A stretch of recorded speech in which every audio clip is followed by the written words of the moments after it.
Assalamu alaikum wa rahmatullah, mon frère, ma sœur. Aujourd'hui, laisse ton cœur écouter avant même que tes oreilles n'entendent. Ne regarde pas cette vidéo comme un simple rappel. Regarde-la comme un rendez-vous qu'Allah t'a offert. Parce que le vendredi, ce n'est pas un jour ordinaire. Ce n'est pas seulement un moment qui revient chaque semaine. C'est une lumière déposée par Allah dans le calendrier de ta vie. Un souffle divin que beaucoup traversent sans le sentir. Toi, aujourd'hui, arrête-toi quelques instants. Respire doucement. Laisse ce moment devenir un miroir qui te montre l'état de ton cœur. Le prophète a dit « Le meilleur jour sur lequel le soleil se lève est le vendredi », rapporté par Muslim. Si tu écoutes ces mots maintenant, ce n'est pas un hasard. C'est peut-être une réponse, ou une porte qui s'ouvre, ou un rappel que tu repoussais sans t'en rendre compte. Peut-être même que tu demandais quelque chose à Allah depuis longtemps. Et il t'a amené ici pour te dire « Je t'entends, reviens vers moi et je t'ouvrirai ». Le vendredi, Allah t'accorde une occasion que tu ne peux ni acheter, ni programmer, ni mériter par toi-même. C'est une miséricorde qui descend sans que tu la vois. Une lumière qui touche ton cœur même quand tu penses être loin. Imagine un instant. La semaine a fatigué ton âme, dispersé tes pensées, alourdi ton cœur. Et voilà que le vendredi arrive comme un vent de douceur. Comme si Allah te disait « Laisse tout, viens vers moi ». Il y a des jours où tu sens que ton cœur est lourd. Des jours où tu es présent physiquement mais absent intérieurement. Le vendredi est un remède à cela.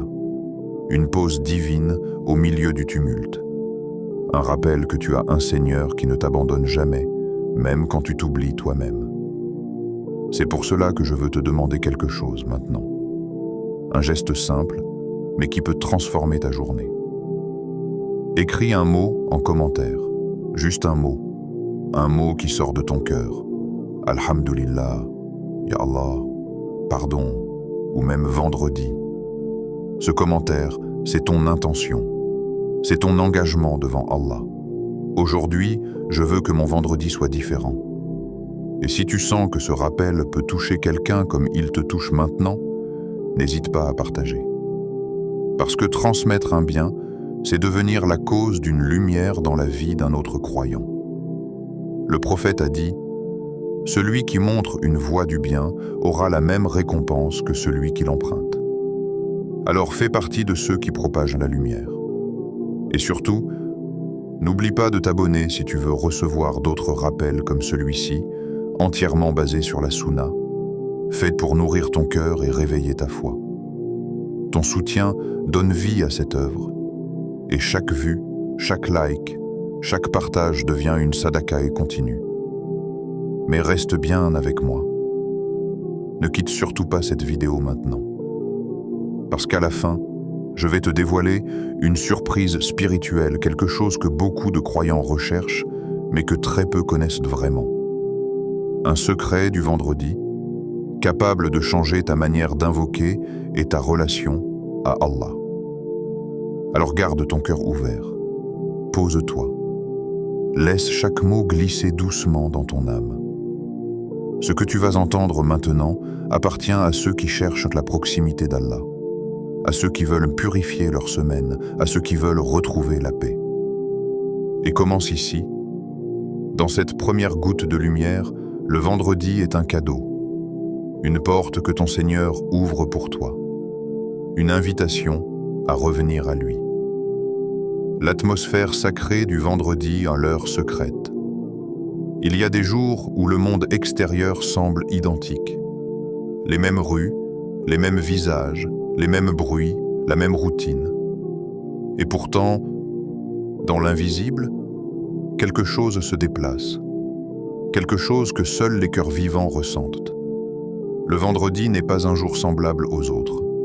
C'est une vibration, un souffle, une lumière qui ne se voit pas avec les yeux, mais qui frappe directement l'âme.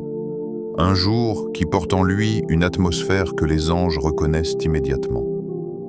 Imagine maintenant, tu es chez toi ou peut-être sur le chemin, ou dans ton lieu de travail. Tout semble normal, mais au-dessus de toi, dans les cieux, une immense activité commence. Les anges se préparent. Ils descendent en vagues silencieuses, lumineuses, délicates. Ils se positionnent aux portes des mosquées, dans les rues, dans les maisons, dans les lieux où les cœurs s'éveillent. Ils observent, ils notent, ils témoignent. Chaque personne qui avance vers la mosquée est écrite. Chaque pas, chaque battement du cœur, chaque souffle porté par une intention sincère. Tout est consigné par des mains angéliques. Tu ne les vois pas. Mais eux, ils te voient. Eux savent qui avance par amour, qui avance par crainte, qui avance parce que son âme a soif. Les anges regardent celui qui prononce Bismillah avant de sortir. Ils regardent celui qui marche dans le calme, celui qui presse le pas pour ne pas manquer le sermon, celui qui repousse la paresse pour répondre à l'appel. Le prophète nous a dit que les anges se tiennent aux portes de la mosquée, notant les noms un à un jusqu'au moment où l'imam monte sur le minbar. Après cela, les registres se ferment, le ciel devient témoin, et toi qui lis ou écoutes ce rappel maintenant, tu fais partie de ceux qu'Allah regarde.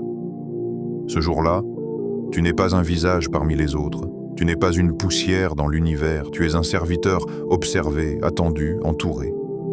Le vendredi est une rencontre silencieuse, mais puissante, entre le cœur du croyant et son Seigneur. C'est un moment où le voile entre la terre et le ciel s'amincit, où les invocations s'élèvent plus vite, plus haut, où les cœurs, même fatigués, retrouvent une direction.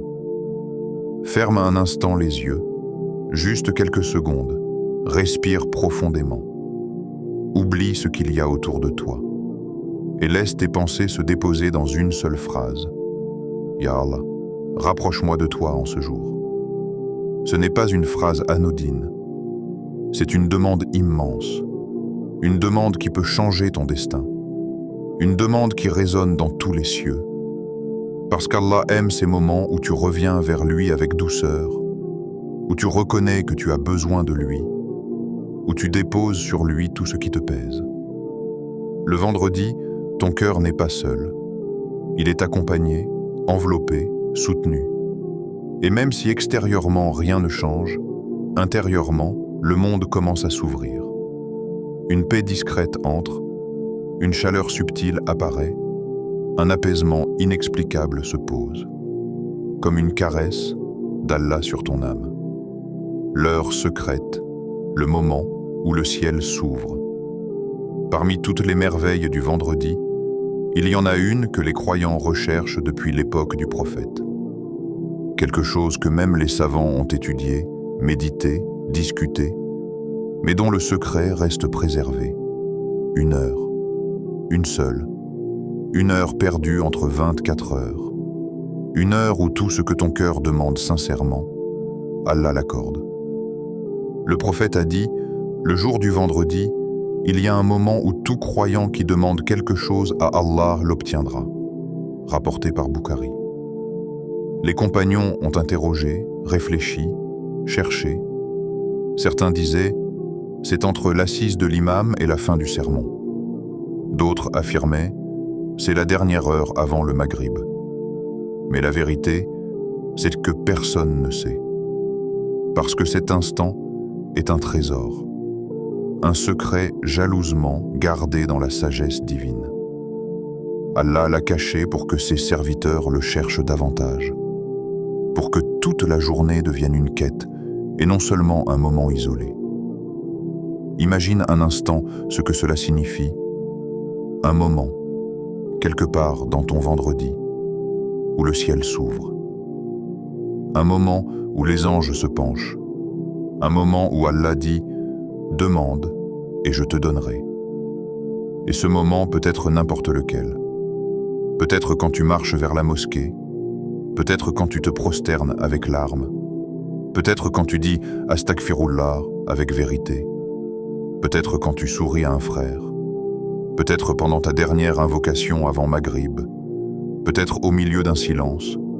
peut-être à un instant que tu ne remarques même pas. Allah n'a pas dit « Je répondrai quand tu seras parfait ». Il n'a pas dit « Je répondrai quand ta vie sera organisée ». Il n'a pas dit « Je répondrai quand tu mériteras ». Il a dit « Invoquez-moi, je vous répondrai ». L'heure secrète, ce n'est pas seulement un moment, c'est un signe, un rappel que tu n'es jamais ignoré, que tes prières ne se perdent jamais, qu'aucune larme ne tombe sans être vue, qu'aucune douleur n'est laissée sans réponse. Même quand tu penses ne pas avoir les mots, Allah connaît ce que ton cœur ne réussit pas à dire. Il connaît tes besoins les plus enfouis, tes peurs les plus silencieuses, tes attentes les plus secrètes. Alors pendant cette journée bénie, parle à Allah comme à celui qui t'aime. Parle-lui comme à celui qui t'a sauvé 1000 fois sans que tu t'en rendes compte. Parle-lui comme à celui qui t'écoute, même quand tu penses être seul. Peut-être que ton heure secrète sera aujourd'hui. Peut-être à l'instant même où tu écoutes ce rappel. Peut-être pendant une invocation que tu n'as pas encore prononcée. Quand le cœur cherche, le ciel répond. Il y a quelque chose de magnifique dans l'idée de chercher cette heure cachée. Parce que ce n'est pas seulement un moment que tu recherches, c'est Allah que tu cherches. Et celui qui cherche Allah sincèrement ne revient jamais les mains vides. Jamais. Chaque tasbih que tu fais aujourd'hui, chaque istighfar, chaque salutation sur le prophète, chaque regard humble, chaque respiration tournée vers Allah, tout cela est noté, élevé, protégé. Peut-être que tu demandes quelque chose depuis des mois, peut-être même des années, peut-être que tu vois les autres être exaucés avant toi. Et ton cœur se demande « Ya Allah, est-ce que tu m'entends vraiment ?» Le vendredi est la réponse. Une réponse douce, subtile, puissante. Allah te dit « Je t'entends, je t'ai toujours entendu. Continue d'appeler, continue de venir. Le moment que tu attends viendra quand ton cœur sera prêt à le recevoir. Alors cherche cette heure avec amour, avec patience, avec certitude, parce que tu ne sais jamais. Peut-être qu'au moment précis où tu lèveras les mains, peut-être qu'au moment où tu poseras ton front au sol, peut-être qu'au moment où tu diras « Ya Rab », le ciel t'écoutera d'une écoute spéciale, une écoute destinée à toi. Et ce jour-là, ton invocation montera, et le décret descendra. Partie 3. L'invocation qui ouvre les portes.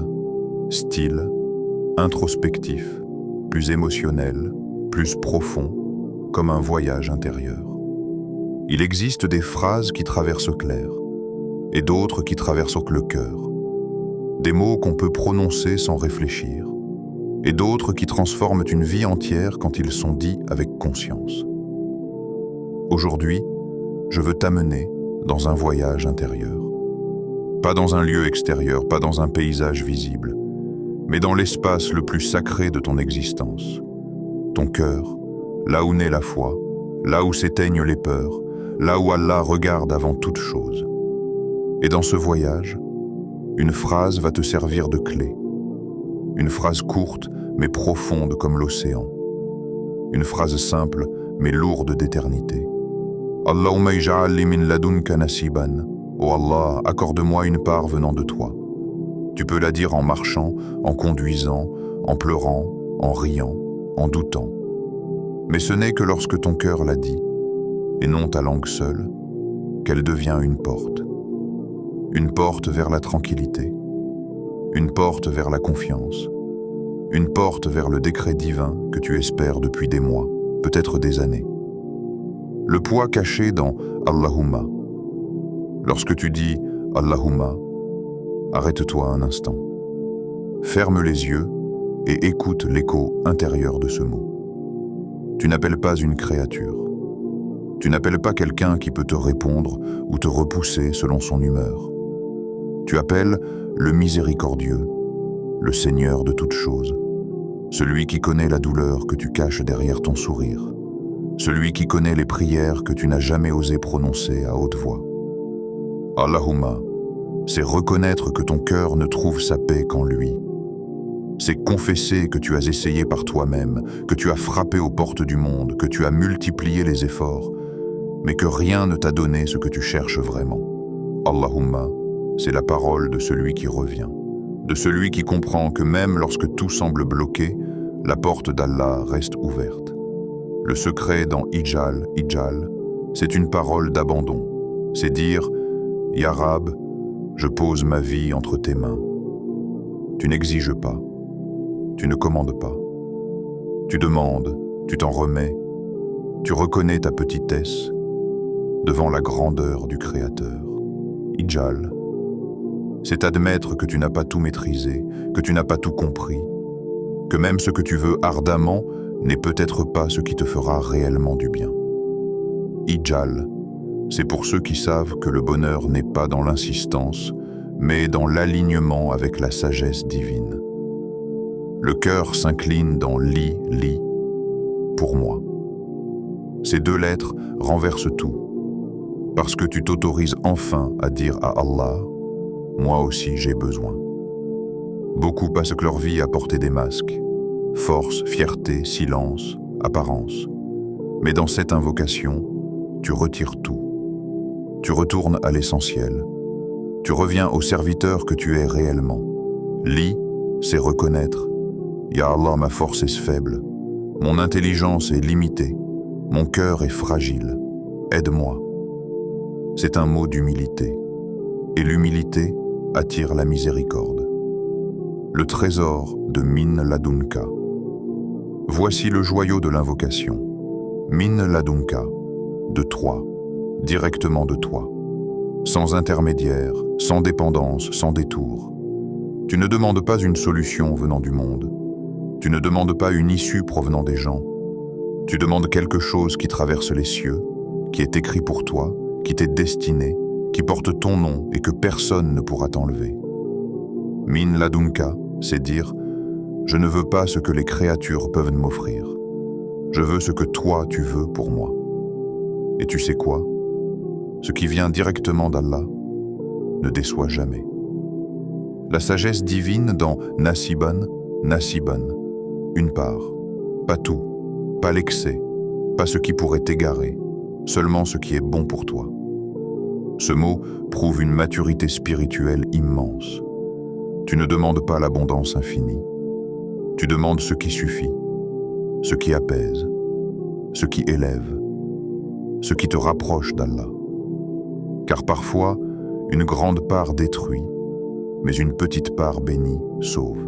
C'est pour cela que les pieux demandaient la suffisance et non l'accumulation, quand tu dis toute l'invocation d'un seul souffle. Lorsque tu entres dans cette phrase comme dans une prière vivante, quelque chose se passe. Ce n'est pas du mystique, ce n'est pas de la psychologie. C'est la nature du cœur humain. Il est créé pour se tourner vers Allah. Et quand il le fait avec sincérité, il se transforme. Parce que cette invocation n'est pas seulement un texte, c'est une école, une purification, un miroir, un refuge des prophètes. Ont invoqué avant toi, style différent, narratif, plus dramatique, plus puissant, à la manière d'un récit profond. Si un jour tu doutes de la puissance de l'invocation, si un jour tu sens que ton cœur faiblit, regarde vers ceux qu'Allah a aimés. Regarde vers les meilleurs êtres humains, les prophètes. Ils ont traversé des océans d'épreuves, mais il leur restait toujours une lumière, l'invocation. Yunus, alayhi salam. La voix, dans les ténèbres, imagine une scène. Une nuit profonde. Les vagues frappent comme des montagnes de noirceur. Le vent hurle, la mer bouillonne. Et dans ce chaos, un homme tombe. Il disparaît dans l'eau, enfoncé, tiré vers les profondeurs. Puis, une obscurité encore plus noire. Le ventre d'une créature gigantesque. Un tombeau vivant, aucun repère, aucune lumière, aucune issue, aucune voie. Personne sur terre ne sait où il est, personne ne peut le sauver, personne ne peut même imaginer son épreuve.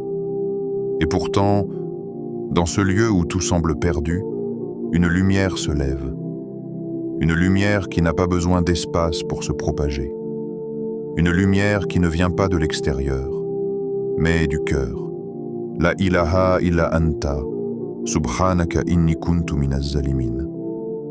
Cette phrase a brisé les ténèbres. Elle a traversé l'océan. Elle a atteint les cieux. Elle a été portée par les anges. Et Allah a répondu. Younous n'avait plus rien. Plus d'espoir matériel, plus de force, plus de visibilité. Il n'avait que son invocation, et c'est suffisant. Parce qu'Allah suffit. Ayoub, la patience. Qui guérit. Ayoub, un prophète connu pour sa richesse, sa famille, sa santé. Puis un jour, tout lui a été retiré. Sa peau a été touchée.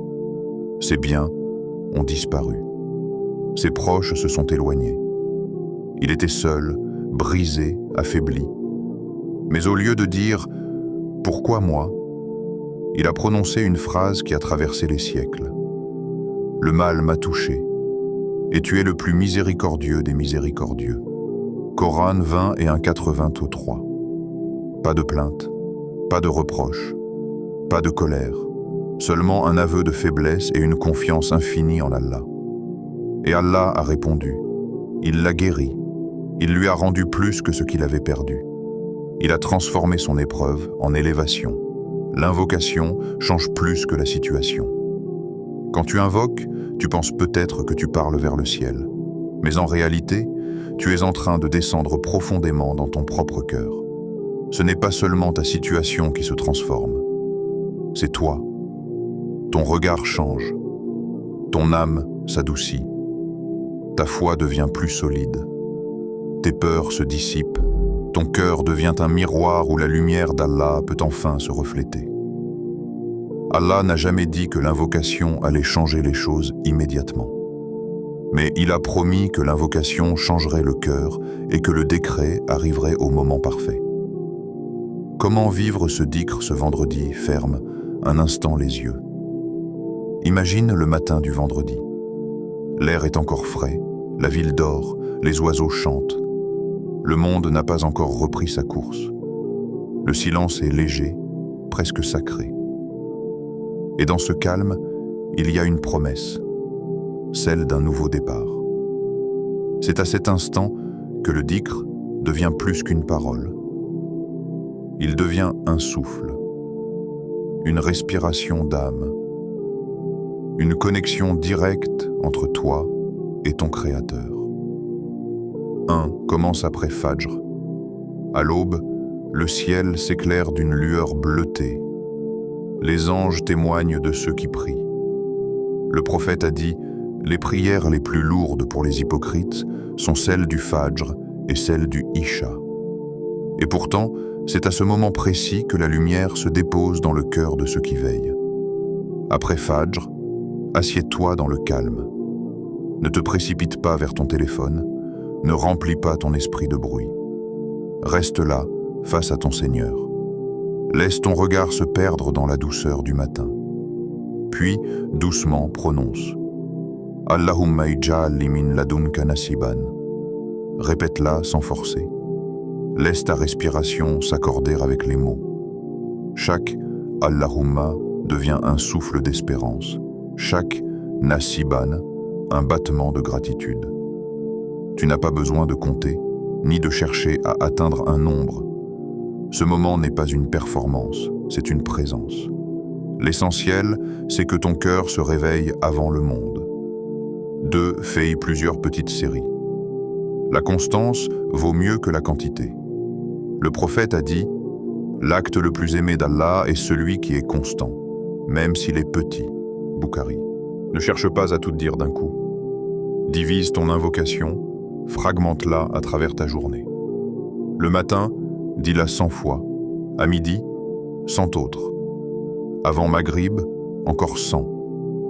Chaque série devient une étape du voyage de ton âme. Et dans chacune, il y a une émotion différente. Au début, l'attente. Ensuite, la paix. Puis, la certitude. Entre chaque série, reste quelques secondes sans rien dire. Ressens. Observe le silence. Car parfois, ce que tu ressens après le dhikr vaut plus que le dhikr lui-même.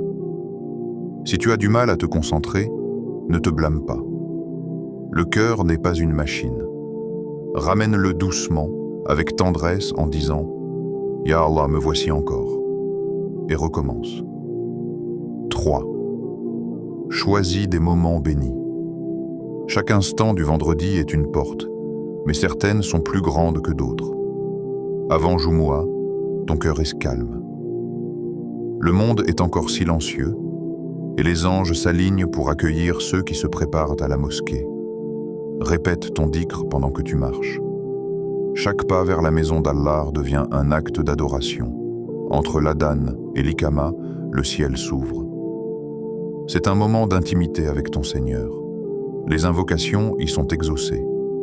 Assieds-toi, ferme les yeux et répète la formule, non pas vite, mais avec présence. La dernière heure avant Maghrib, elle porte un parfum particulier. Les ombres s'allongent, les anges montent avec les œuvres de la journée. C'est très probablement à ce moment-là que se cache l'heure secrète dont le prophète a parlé. Alors garde-toi un espace de silence avant Maghrib. Ne laisse pas cette heure se noyer dans la distraction. Éteins les écrans, ouvre ton cœur et prononce le dhikr comme une prière qui monte dans le ciel rouge du couchant. 4. Ne récite pas mécaniquement le danger, c'est de transformer une lumière en habitude, de dire les mots sans les vivre. Mais le dhikr n'est pas une récitation, c'est une conversation. Ne dis pas « Allahumma ij'al li min ladunka nasiban » comme on lirait une liste. Dis-la comme on parle à un ami proche. Quand tu dis « Allahumma », imagine-le t'écouter, attentif, aimant. Quand tu dis « Ij'al », imagine-le décider pour toi avec miséricorde. Quand tu dis « Li », imagine-le répondre « Je t'ai entendu ». Quand tu dis « Min ladunka », imagine les portes du ciel s'ouvrir. Et quand tu termines par « Nasiban », imagine cette part descendre sur toi, doucement, invisiblement, comme une pluie de paix. Réciter sans cœur, c'est prononcer un nom sans amour. Mais réciter avec cœur, c'est inviter la lumière d'Allah à entrer. Et cette lumière change tout. Ta manière de parler, de regarder, d'espérer. 5. Reste en silence après le dhikr. Le silence n'est pas vide. Le silence, c'est le lieu où la réponse d'Allah descend. Quand tu termines une série, ne bouge pas tout de suite. Ferme les yeux, sens ton souffle. Peut-être que ton cœur bat plus lentement, peut-être qu'une larme coule, peut-être que rien ne semble se passer. Mais en réalité, dans le monde invisible, il se passe tout. Les anges enregistrent chaque mot, chaque souffle de foi, chaque instant de présence. Et parfois, ce que tu crois être rien est en réalité le moment où Allah a dit « Sois », les fruits de ce dhikr. Il y a des dhikrs qui glissent sur la langue et d'autres qui sculptent le cœur. Celui-ci appartient à la seconde catégorie. Répéter cette invocation, c'est comme polir un miroir terni par la poussière des jours. Chaque Allahumma efface un voile. Chaque Nasiban révèle une lueur. Et plus tu continues, plus tu découvres qu'il ne s'agissait pas seulement de demander à Allah quelque chose, mais de te redécouvrir toi-même. 1. La clarté du cœur. Ton cœur, lorsqu'il est pur, voit la vérité avec douceur. Il devient plus lucide, plus équilibré. Les confusions s'éloignent, les peurs se taisent. Le dhikr agit comme une eau pure. Il nettoie, il clarifie, il fait briller. Les savants disaient « Le dhikr constant polit le cœur comme on polit un miroir. Et quand il est clair, le reflet de la vérité apparaît. » C'est exactement ce que cette invocation fait. Elle ne t'offre pas toujours ce que tu demandes, mais elle t'offre une compréhension plus profonde du plan d'Allah. 2. La paix intérieure. Vient ensuite un fruit plus subtil, mais plus précieux encore. La paix. Pas une paix bruyante, pas un enthousiasme temporaire, mais cette tranquillité douce qui s'installe sans faire de bruit. Le monde autour de toi peut être agité, mais ton cœur reste stable. Les autres paniquent, toi tu souris intérieurement, car tu sais que tout vient d'Allah et que rien n'échappe à sa miséricorde. Cette paix n'est pas un miracle soudain, c'est un cadeau progressif. Elle s'installe, comme l'aube s'installe avant le soleil. 3. Le rapprochement d'Allah. Plus tu répètes, plus ton cœur s'habitue à être en présence d'Allah. Ce n'est plus une pratique que tu fais à côté de ta vie. C'est ta vie qui devient une pratique. Tu manges avec conscience. Tu marches avec gratitude. Tu respires avec foi. Tu te réveilles avec douceur. Chaque action devient un prolongement du dhikr. Et là, tu comprends. Allah ne se trouve pas seulement dans les mosquées, il est avec ceux dont le cœur le mentionne sincèrement. Je suis avec mon serviteur lorsqu'il se souvient de moi et que ses lèvres bougent pour me mentionner. Hadith Qudsi. 4. Le détachement et la confiance. Le dhikr t'enseigne aussi la confiance. Tu arrêtes de courir derrière les causes. Tu apprends à te reposer sur le créateur des causes. Avant, tu cherchais les solutions dans les gens, dans l'argent, dans les stratégies. Désormais, tu lèves les mains et tu dis « Ya Rab, fais de moi ce que tu veux, car ce que tu veux est toujours meilleur pour moi. » Et soudain, tu ressens une liberté que rien ne peut t'offrir. La peur du futur se dissout, le regret du passé s'efface, parce que ton présent est plein d'Allah. 5. Le changement invisible. Souvent, on prie pour que les choses changent. Mais en réalité, c'est nous que le dhikr change d'abord. Avant même que ton extérieur s'améliore, ton intérieur s'apaise. Et parfois, c'est là le plus grand miracle. Parce qu'un cœur apaisé peut supporter toutes les tempêtes. Et quand Allah change ton cœur, tout le reste finit par suivre. Ferme doucement les yeux, respire. Répète encore une fois, lentement, « Allahumma ij'al li min ladunka nasiban » Laisse ces mots devenir ton souffle. Ne cherche pas à sentir quelque chose. Laisse simplement le silence d'Allah t'envelopper. Et peut-être qu'à cet instant précis, alors que ton cœur s'ouvre, une part de sa miséricorde descend déjà sur toi, invisible, mais réelle. Transforme ton vendredi en rendez-vous avec Allah, mon frère, ma sœur. Ce vendredi n'est pas un jour comme les autres. C'est un jour béni, un moment sacré où le ciel semble plus proche, où les portes de la miséricorde s'ouvrent et où les cœurs sincères trouvent refuge auprès de leur Créateur. Chaque vendredi est un rappel que notre vie n'est pas seulement faite de routine et d'occupation, mais qu'elle peut devenir un chemin vers la proximité d'Allah si nous choisissons de le vivre pleinement. Prends ce vendredi comme une opportunité. Ne le laisse pas passer comme n'importe quel autre jour. Fais-en un rendez-vous avec ton Seigneur. Un rendez-vous où ton cœur parle, où tes lèvres prononcent des mots qui guérissent l'âme, où ton esprit se reconnecte avec celui qui ne déçoit jamais. Répète cette invocation et fais-la avec présence et sincérité. Allahumma ij'al li min ladunka nasiban. Oh Allah, fais que j'ai de ta part ma part, mon quota de biens et de bénédictions.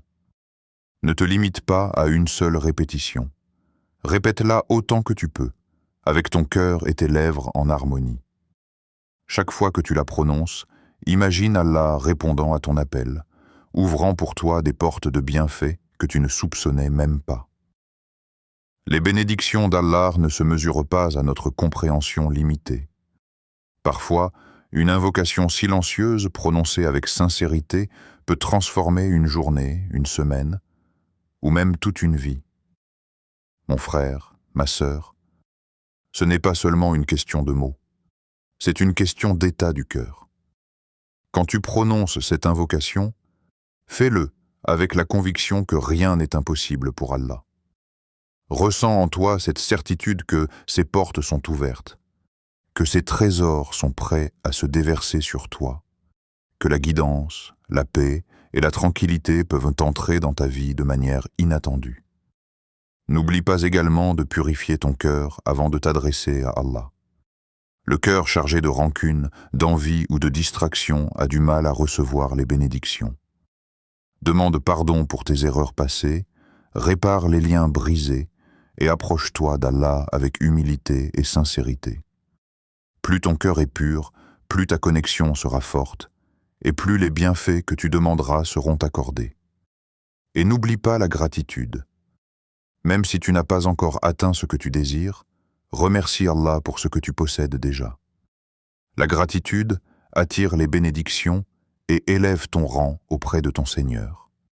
Dire « Alhamdulillah » avec sincérité, même pour les petites choses, transforme ton regard sur le monde et ouvre de nouvelles voies de miséricorde et de réconfort.